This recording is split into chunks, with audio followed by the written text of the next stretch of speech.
You probably know more than your marks show. The real problem isn't always knowledge, it's how you use it in those intense exam minutes. In this course, you'll learn practical strategies to stop leaking marks and turn preparation into points.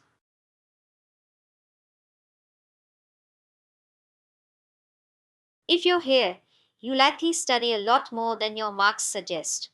The real leaks are usually panic, misreading, poor time choices, and avoidable mistakes.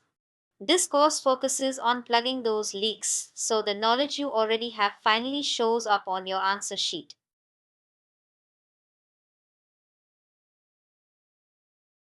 You can be smart, understand the subject, and still walk out thinking, I knew this. Why didn't my marks show it? That's the smart student paradox. Roughly half of your score is knowledge, the other half is performance under pressure. This course strengthens that missing 50% so both halves of your effort work together.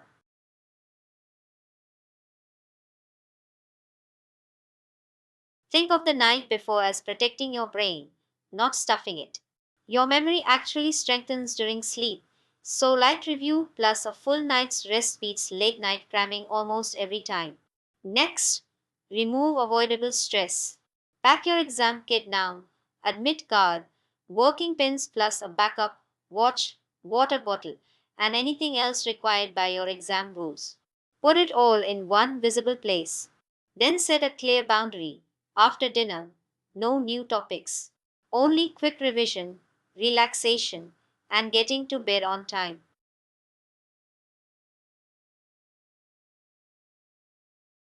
One of the fastest ways to make information stick before an exam is to teach it. Use a simple cycle. First, ask a clear question, like a friend would in an oral test. Then, try to teach the answer in your own words without looking at notes. If you get stuck or your explanation feels messy, you've discovered a gap. Go back, fix that gap, and repeat. This is the Feynman technique. If you can't explain a concept simply, you don't really own it yet.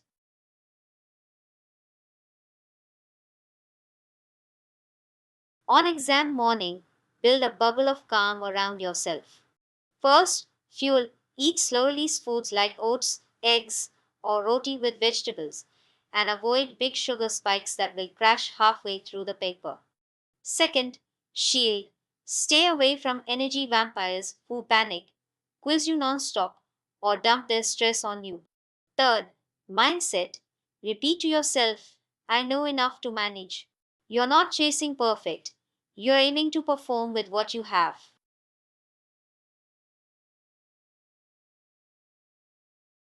Right before an exam, some people drain your energy without meaning to.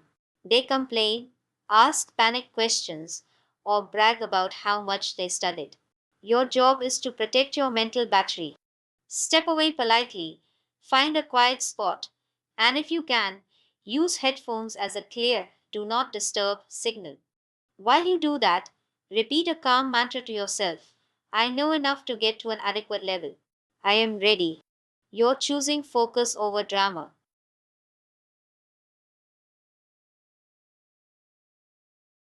Add one powerful tool to your exam kit, box breathing.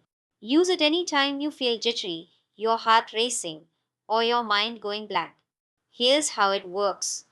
Breathe in through your nose for 4 seconds. Hold your breath for 4. Breathe out slowly for 4. Hold again for 4. That's one box. Repeat this 4 to 6 times. Your pulse slows, your muscles relax, and your brain shifts from panic to focus so you can actually use what you've studied.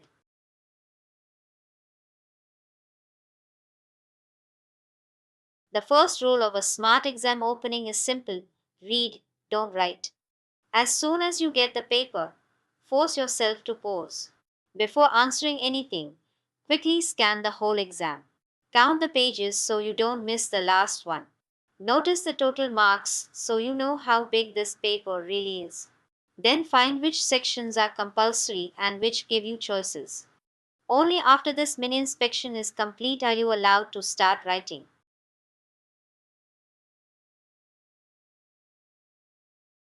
During that first read, you're not just looking around, you're sorting. Start tagging every question as A, B, or C in your head. A means, I know this, and I can do it quickly. B means, I can probably do it, but it'll take some thinking. C means, this looks hard, slow, or confusing right now. Your role: clear the A questions first to grab easy marks and build confidence, then move to B and only spend leftover time on C.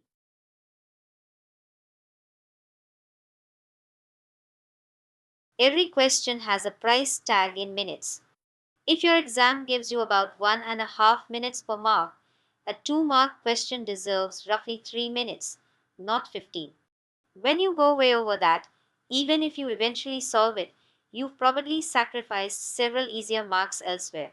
That's not hard work, that's bad strategy. So set a rough time limit in your head. When that limit hits and you're still stuck, mark the question, leave space, and move on. You can always return later.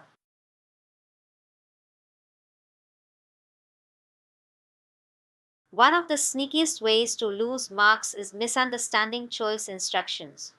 If the paper says attempt any 5 and you calmly answer all 6, the examiner usually marks only the first 5. Your extra effort gets you exactly 0 extra marks. Build this habit. When you first scan the paper, hunt for numbers in the instructions. Circle any 5, answer 3 only, and similar phrases. Then lightly tick the exact questions you're choosing and commit. Decide your 5 before you write a single word.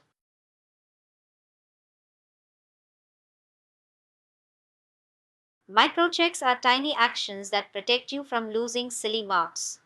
First, when you read a question, quickly underline keywords, especially negatives like not, except, or instructions like explain or calculate. This keeps your brain locked on what's actually asked. Second, whenever there's a number, glance once for units, kilograms, centimeters, dollars, whatever the question is using. Finally, keep your handwriting clear enough that a tired examiner can read it easily. If they can't read it, they can't reward it.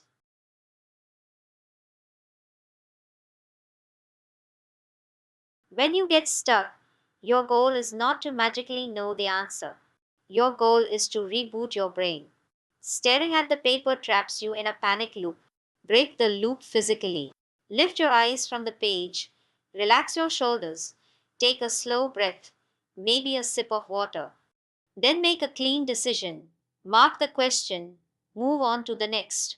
You can return later. That tiny bit of movement tells your brain, I'm still in control, and your confidence and flow restart.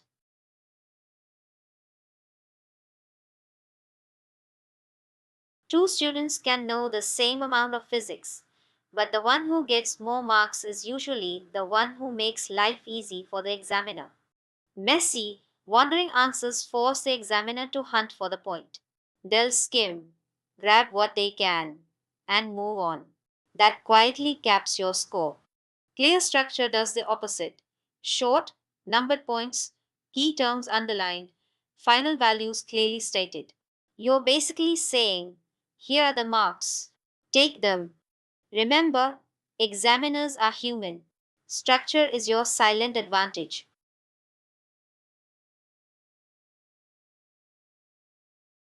When the exam clock hits the last 10 minutes, your job completely changes.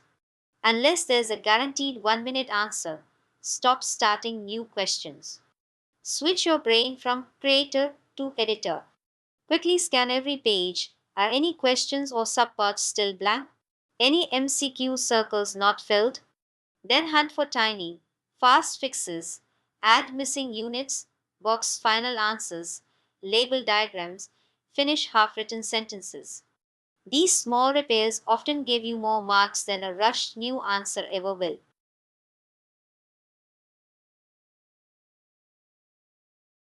The moment you walk out of an exam, your job for that paper is finished.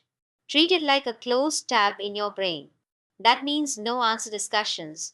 No, what did you write for question 5, even if friends push for it. Those conversations almost never raise your score, but they do raise your stress and damage confidence for the next paper. Instead, have a simple rule: exam over, mind off it.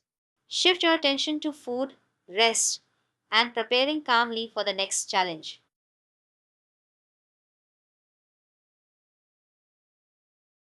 One of the most powerful revision tools is pretending to be the teacher. Pick a topic, close your notes, and try to explain it to a friend or even to an empty chair. Force yourself to define key terms, give a simple example, and connect it to other ideas. Anywhere you get stuck, you've just found a weak spot to fix. When you can explain an idea clearly, in your own words, without reading, that's a strong sign you'll recall it under exam pressure.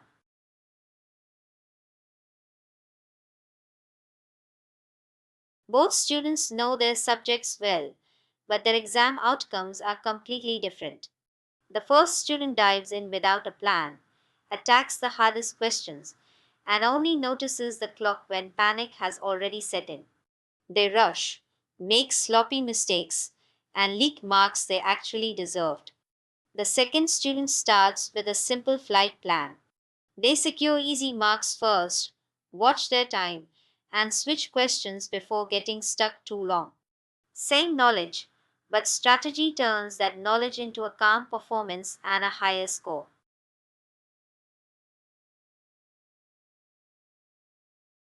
Think of exam day as running a play you already know. First, pregame, sleep properly, eat calmly, and pack everything the night before so your brain is free. At the start, breathe, scan the paper, and mark easy, medium, and hard questions. Then plan a quick time split by sections. During execution, move steadily through high value questions and track the clock. Use rescue mode to skip time drainers and return later. Finally, closure: hunt for blanks, fix obvious errors, and submit with intention, not panic.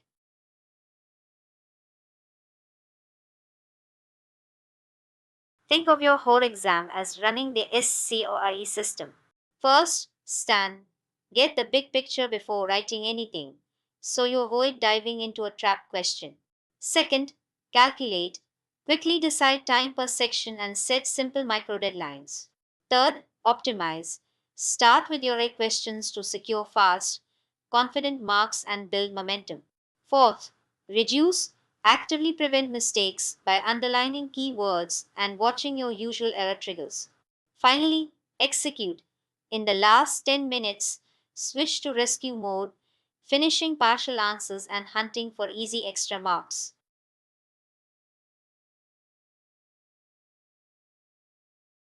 In the first 5 minutes, you're not really answering yet. You're setting up the whole game. First, quickly count the pages, including the backs, so you don't miss hidden questions. Next, note total marks and total minutes.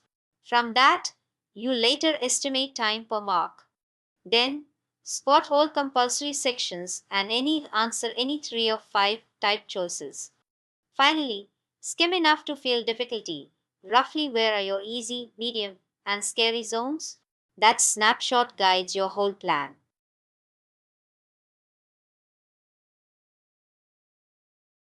The ABC method is how you control exam flow instead of the paper controlling you. As you scan, instantly tag each question. A means easy and fast for you.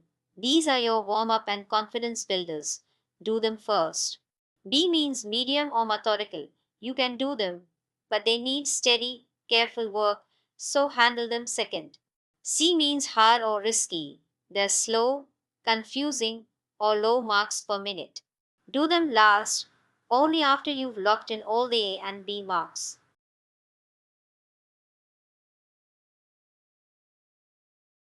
Control in an exam comes from micro deadlines. Instead of vaguely working faster, you give yourself clear checkpoints. Say you have 100 marks in 180 minutes. That's about 1.8 minutes per mark. A 5-mark question should then take no more than roughly 9 minutes. Now zoom out to the whole paper. Every 15 minutes, quickly ask, am I roughly where I plan to be? If you're behind, shorten explanations, skip one tough question, or speed up easier ones. These tiny checks prevent that horrible end of exam panic.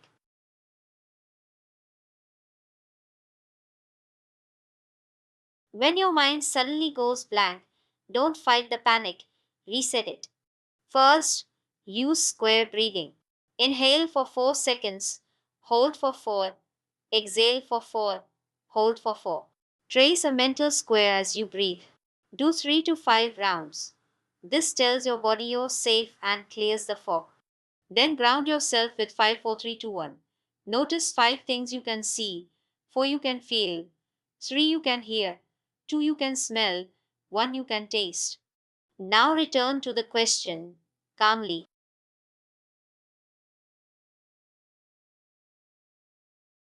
Reading traps are questions designed to trick fast readers, not smart readers. Slow down for 3 things. First, reverses. Words like not and except. When you see them, mentally flip the task. You're looking for the wrong option, not the right one. Second, absolutes like always or never. They're often, though not always, suspicious.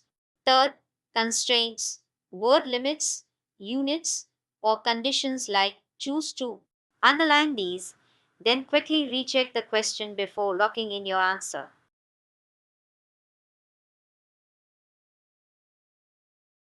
Look at these two solutions. The maths is basically the same, but one leaks marks and the other keeps them. When your work is messy, crossed out, and the final answer isn't clear or has no units, the examiner has to guess what you meant. Guessing usually means lost marks. Instead, lay steps neatly, keep crossings minimal, and put a clear final answer in a box with correct units. Tiny presentation habits quietly raise your score.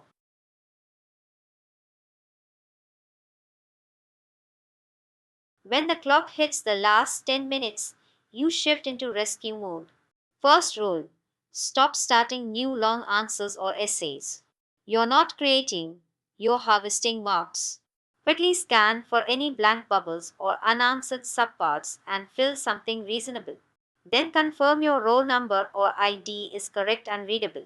Next, fix presentation marks, label every diagram and axis, and clearly box or underline final answers so the examiner can't miss them. These tiny actions often buy you several extra marks.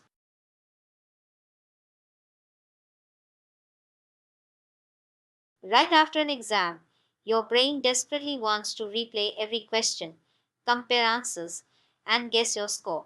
That feels useful, but it actually damages your performance in the next paper. You can't change what you've already written. You can only control recovery, rest, and preparation. So create a rule for yourself. Once you leave the hall, that paper is over. No answer checking huddles, no resolving the whole test. Protect your focus and mood for the next exam, where marks are still available.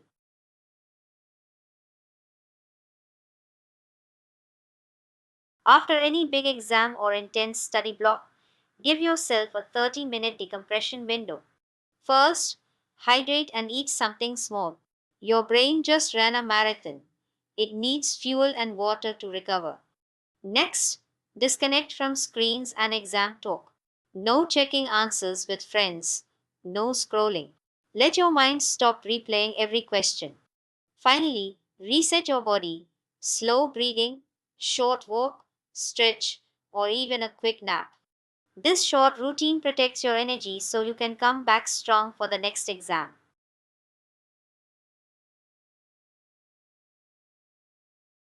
You don't need more good luck. You now have a complete exam system. How to scan the paper, choose the right questions, split your time, switch when stuck, and rescue marks in the final minutes. Your job from here is simple. Practice this method on real papers until it feels automatic. Before every exam, Quickly review your playbook, trust your rules, and run the system from start to finish. Go use it. Go fill the bucket. Start your exam.